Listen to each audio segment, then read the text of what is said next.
ঢাকা অঞ্চলের কৃষি উন্নয়ন প্রকল্পের আওতায় এ ফসলের চাষ সম্প্রসারণে উপজেলা কৃষি অফিস নিরন্তর কাজ করে যাচ্ছে। চরাঞ্চলের মাটি কালোজিরা চাষের জন্য উপযোগী, শুকনো ও ঠান্ডা আবহাওয়া এ ফসল চাষের জন্য অনুকূল হিসেবে বিবেচিত হয়। জমিতে ৩-৪টি চাষ ও আড়াআড়ি মই দিয়ে মাটি ঝুরঝুরে ও সমান করতে হয়। অক্টোবর-নভেম্বর মাসে বীজ বপন করা যায়। খেয়াল রাখতে হবে বপনের সময় বীজ যেন খুব গভীরে না যায়।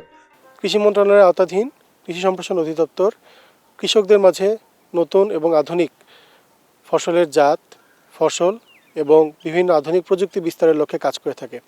সেই কার্যক্রমের অংশ হিসেবে আমাদের মাঠে বিভিন্ন রকম প্রকল্প চলমান থাকে।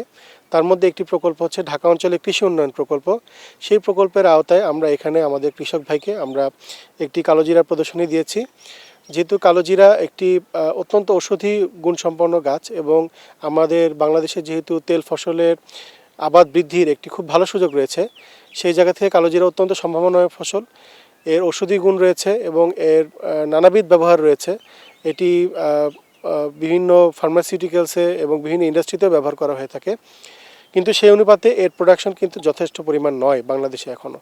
তো সেই কারণে আমাদের এই প্রযুক্তিটা এখানে দেওয়া এবং আমাদের কৃষক ভাই উনি এবার আমাদের কৃষি অফিসের উদ্বুদ্ধকরণের মাধ্যমে এবং আমরা তাকে সাহস দিয়েছি, আমরা তাকে কন্টিনিউয়াস পরামর্শ দিচ্ছি। উনি এই ফসলটা এবার প্রথমবারের মতো করেছেন এবং আমরা ওনার সাথে সবসময় যোগাযোগ রাখি এবং ওনার ফিডব্যাক আমরা দেখছি যে না, উনি বেশ উপকৃত হচ্ছেন এবং উনি হ্যাপি, স্যাটিসফাইড। আমরা আশা করব, ফসল তো এখনও ওঠেনি, তবে উনি অন্যান্য যে কোনো ফসল বা অন্য তেল ফসলের চেয়ে অবশ্যই কালোজিরাতে উনি বেশি লাভবান হবেন বলে উনিও আশাবাদী এবং আমাদেরও দৃঢ় বিশ্বাস।